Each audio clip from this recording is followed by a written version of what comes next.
mais je vous dis qu'il y aura des crimes de sang. L'Europe est prête à cela. L'Occident est prêt aujourd'hui à commettre des crimes contre une frange de sa population. Je parle de crimes de sang. Les médias sont les complices des politiques les plus réactionnaires et les plus racistes. Je regardais hier soir la rediffusion de C'est à vous et Anne-Elisabeth Lemoine était entourée de journalistes venus vendre un bouquin sur la démocratie en danger, sur ces gauchistes, une certaine gauche, un peu l'extrême droite, mais pas trop, parce que sur le plateau, il y avait un représentant du Rassemblement national, Chenu, et il y avait une complicité des journalistes de France 5, de l'émission C'est à vous, moment sympathique, agréable, avec le représentant de l'extrême droite française. Et à chaque fois qu'il ouvrait la bouche, il parlait de l'immigration. À chaque fois, lorsque vous entendez des journalistes, des responsables politiques, des intellectuels parler de l'immigration comme d'un problème, en réalité, c'est leur racisme qu'ils expriment. Ils n'expriment que leur racisme, le rejet d'une frange de la population française. Lorsque vous avez des gens qui rejettent une frange de la population, à votre avis, à quoi cela conduit? Pensez qu'on oublie ce qui s'est passé en Allemagne? Vous pensez qu'on oublie après que les colons hollandais, anglais, se soient installés en Afrique du Sud, lorsqu'ils ont rejeté une frange de la population autochtone, que s'est-il passé? C'est quoi l'apartheid? C'est quoi le lynchage?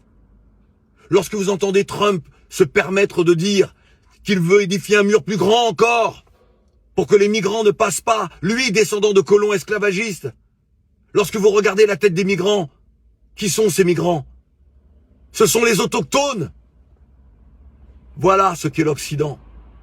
Et l'Occident veut continuer à asseoir sa puissance, sa domination sur la tête, dans les têtes de tous les peuples du monde. Et si vous résistez, on vous massacre.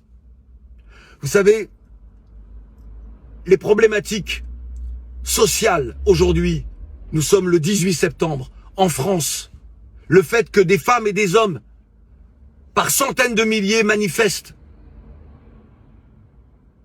Vous ne pouvez pas dissocier cela de ce qui est commis à Gaza. Parce que c'est une volonté politique d'un groupe de gens puissants qui décident de tuer là-bas et d'opprimer ici. De dire que les petites gens ne sont rien. La police est dehors pour matraquer, pour nous dire que nous devons rester à notre place, ne pas bouger une oreille, et puis surtout inciter des femmes et des hommes à ne pas descendre dans la rue pour revendiquer leurs droits. L'égalité qui est au fronton de la République française.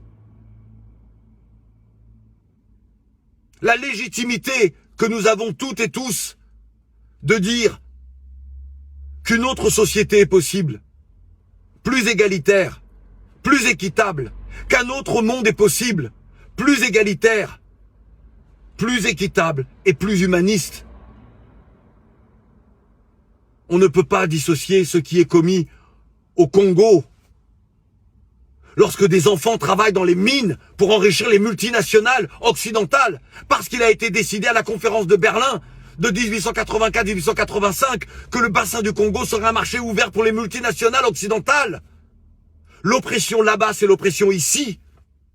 Alors oui, lorsqu'il y a dans les manifestations des drapeaux congolais, lorsqu'il y a des drapeaux palestiniens, lorsqu'il y a des drapeaux libyens, lorsqu'il y a des drapeaux soudanais, oui, c'est normal. Oui, c'est normal. Parce que tous les peuples du monde ne peuvent plus continuer à subir les atrocités, la férocité de l'Occident. En France, on a pondu des lois racistes. La loi contre le séparatisme et le communautarisme est une loi raciste. Elle fracture la population française. Elle dit que la citoyenneté n'est accordée qu'à certains et les autres ne sont qu'en périphérie de la francité. Voilà ce qu'est devenue la France aujourd'hui. Nous avions, nous, des rêves de mettre à mal la bête immonde du racisme. Le racisme est au cœur de la politique aujourd'hui française. Et vous verrez que le nouveau Premier ministre par la constitution, la composition, pardon, de son gouvernement, nous rappellera que le racisme est bien là. Comment voulez-vous arrêter ce qui est en marche? Les médias sont complices, essaient de nous dire que ce qui est commis à Gaza, finalement, ce n'est que le droit d'Israël à se défendre. Pourquoi les Palestiniens n'ont pas le droit de se défendre? Ils sont opprimés, colonisés depuis 77 ans, ils n'ont pas le droit de se défendre. Israël est une puissance coloniale raciste. Vous pensez que moi j'ai oublié, lorsque dans les années 2012-2013, ils stérilisaient les femmes éthiopiennes parce qu'on ne voulait pas trop de noirs en Israël? Vous pensez que j'ai oublié? Vous pensez qu'on a oublié ça? Mais Israël finalement est à l'image des États-Unis. Raciste, colonialiste, génocidaire. Les peuples autochtones des Amériques n'ont pas été génocidés par les colons blancs. La déportation des Africains, les sévices infligés aux Afro-Américains et à tous les esclaves d'Amérique du Nord, d'Amérique du Sud et des Caraïbes. Je suis le descendant de l'un d'eux. Je ne serais pas guadeloupéen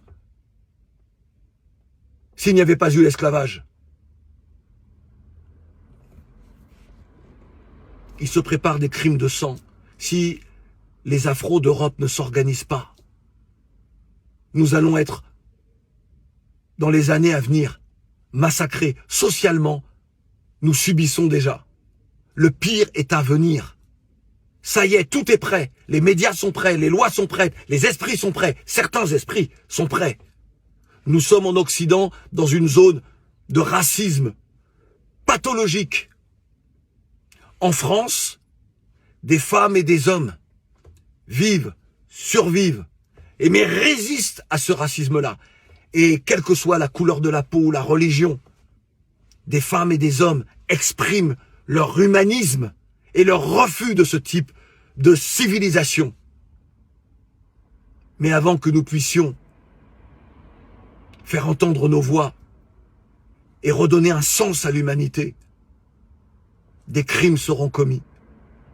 Nous allons souffrir, nous allons devant de grandes souffrances. Vous ne le voyez pas, vous ne le sentez pas. Moi je le sens dans mon cœur, dans mes tripes. Et ma raison me dit que je ne me trompe pas. Je ne me trompe pas.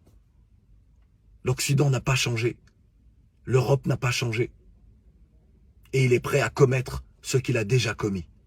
Si la vidéo que vous venez de regarder vous a plu et vous a intéressé, je dis bien, je ne suis pas le détenteur des droits d'auteur, donc dites ce que vous pensez de cette vidéo en commentaire. Ça, c'est si vous êtes sur ma chaîne YouTube. Mais si vous êtes plutôt sur ma page Facebook, STV ou bien toute autre page, regardez le premier lien en commentaire, il y aura la suite là-bas. Donc, il y aura la suite pour aller sur ma chaîne YouTube, voir le reste. Donc, regardez juste le premier lien en commentaire, allez-y, cliquez, rendez-vous sur ma page, abonnez-vous pour ne rien manquer. Sur ce, à très bientôt. Ciao, ciao.